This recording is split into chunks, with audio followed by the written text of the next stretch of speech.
Udah mulai poin dari Kemrawans Power Station. Kembali lagi Kemrawans ya. Kita masih bersama Nabita ya di pagi hari ini. Halo semuanya. Masih semangat dong, udah sarapan ya? Sudah dong. Udah ya. Udah harus ya, itu sarapan penting karena paling penting. Minggu kemarin kita sempat bahas gitu ya. Sarapan itu penting, bukan berarti kalau diet nggak makan gitu ya. Benar banget ya. Nah, Kemrawans juga kalau mau nanya seputar diet nggak harus sesuai tema kita di pagi hari ini. Ya bebas mau nanya tentang apa aja seputar kesehatan yang berhubungan dengan kesehatan badan dan juga diet. Silakan gabung di 0811 2533 883. Kita masih ngomongin tentang mitos-mitos seputar diet nih. Iya nih. Ya Mbak ya. Kalau tadi udah sempat disinggung sedikit, banyak mitos di masyarakat tentang makanan yang rendah kalori, kemudian ada pantang setelah makan jam 19 ya, jam 7 malam, kemudian minuman energi sebagai teman olahraga. Itu sebenarnya seperti apa sih Mbak? Oke, satu kali Mas ya. Satu dulu ya. Ya, kalau yang semua juga untuk yang rendah lemak tadi katanya rendah kalori. Begini, jadi secara total untuk semua listeners nih, untuk yang pasien terutama yang atau klien yang sedang mengurangi makan atau jumlah kalori, sebaiknya perhatikannya bukan di rendah lemaknya, karena biasanya gitu low fat, segala yang low fat atau zero fat langsung disabet gitu ya. Tapi yang paling penting adalah coba perhatikan nilai kalori di belakangnya, jadi jumlah total kalori secara keseluruhan. Karena kadang-kadang misalnya ada beberapa produsen nakal bilangnya sih memang low fat gitu ya, tapi menambahkan karbohidrat ataupun protein ataupun gula sehingga nilai kalorinya justru lebih tinggi. Nah, sebetulnya ya sama aja, karena intinya dalam diet adalah kita mengurangi jumlah kalori total, bukan hanya lemak gitu. Jadi perlu diperhatikan di situ, nilai kalorinya aja yang dilihat, jangan brandnya low fat aja atau zero fatnya aja. Pertama itu ya. Tadi yang kedua, pantang makan sebelum setelah jam 7 ya. Nggak makan sama sekali gitu ya.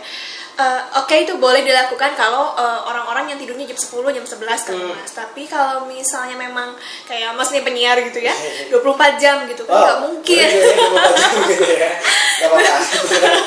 Misalnya nggak mungkin karena mungkin selesai bekerjanya jam 12 malam.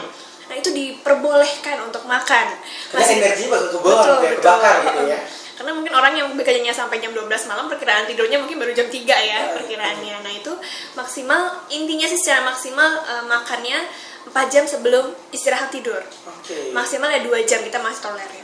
Nah, itu masih boleh makan, tapi mungkin kalau yang sebelum 4 jam tadi masih bisa makanan besar. Tapi kalau yang 2 jam sebelum tidur mungkin makanannya hanya terbatas di buah ataupun cemilan ringan seperti crackers atau biskuit yang nilai kalorinya tidak lebih dari 100 kalori.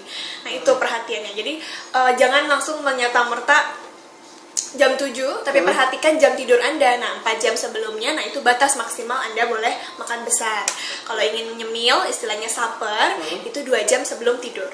Nah, tentukan jam tidurnya kalau gitu sekarang, biar nggak terlalu larut ya, itu juga. Jadi makan itu tetap gitu ya, porsi makan sehari 3 kali tetap lancar, cuman porsinya dikurangin dan juga tadi waktu tidurnya juga diatur. Tentukan dulu waktu tidurnya. Nah, sekarang yang ketiga mengenai minuman energi sebagai teman olahraga ya. Kebanyakan mungkin yang sudah jogging, yang sudah senam, biasanya ternyata berlebihan sehingga langsung konsumsi minuman energi gitu. Berion kayak gitu ya. Kan lagi model ya. Ion kayak infus gitu ya. Betul. Nah, coba perhatikan terutama yang sedang mengurangi porsi makan atau kalori, sebaiknya cari minuman yang 0 kalori. Nah, pilihannya ya cuma 1, air putih, betul. Ya. Tapi in case misalnya Anda sangat kekurangan cairan elektrolit, terutama sih untuk instrukturnya, karena instrukturnya bekerja di situ 8 jam. Beda dengan kita ya, sebagian yang diinstrukturkan. Nah, itu mungkin olahraga paling gitu ya, 1 jam itu udah lama banget rasanya gitu ya. Nah, itu keringatnya pun nggak ekstrim kok. Jadi air putih masih solusi terbaik untuk diet Anda, terutama untuk yang kecuali untuk yang ini pelatihnya sih 8 jam sehari. Nah, itu perlu minuman seperti ini karena mereka yang minuman energi ini biasa kalorinya tinggi banget. Jadi untuk menyeimbangkan langsung secara cepat ya. Sedangkan untuk kita yang olahraga 1 jam itu belum diperlukan sekali. Baik. Itu udah seru banget. Tapi sebelum kita bahas masalah tema kita Mbak, masalah mitos tentang diet, kita jawab dulu deh pertanyaan dari SMS. Oh ya, ada yang SMS ya. Ada Mbak Anis yang ada di Jogja aja. Ini nanya, apakah makan pisang bisa bikin gendut katanya. Ini mitos juga ya Mbak ya? Iya, betul. Mitos juga ya. Oke Mbak Anis, kalau makan pisang satu tandan yang mungkin bisa bikin gendut ya. Tapi kalau jadi makannya sebanyak itu ya Mbak ya. Tapi intinya begini, kalau misalnya Mbak Anis sedang menurunkan berat badan, saran saya memang buah-buahnya nggak ke indeks itu namanya ada indeks glikemik dalam sebuah buah, di mana pisang itu termasuk yang cukup tinggi. Jadi kami memang tidak begitu menyarankan untuk itu, kecuali ketika pisang itu dijadikan sumber utamanya makan siang atau sumber utama makanan. Jadi dia memang nggak makan nasi, nggak makan daging dan lain-lain, hanya mengkonsumsi pisang 2 buah plus apel. Nah itu masih boleh. Tapi kalau sebagai cemilan, nah itu kami sarankan yang lain, yang kadar indeks glikemiknya lebih rendah sehingga pencernaannya nggak terlalu berat ya. Contohnya yang kayak air, gampangnya gitu. Indeks glikemik yang rendah itu biasanya kayak air, kayak melon, semangka, kemudian apel, pir. Nah itu bisa dikonsumsi aman, rendah kalori juga. Banyak mengandung airnya, malah lebih sehat gitu ya Mbak ya.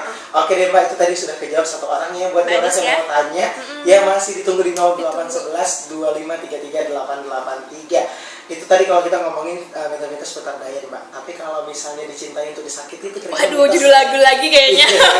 Iya ya. Oke deh, kayak satu lagu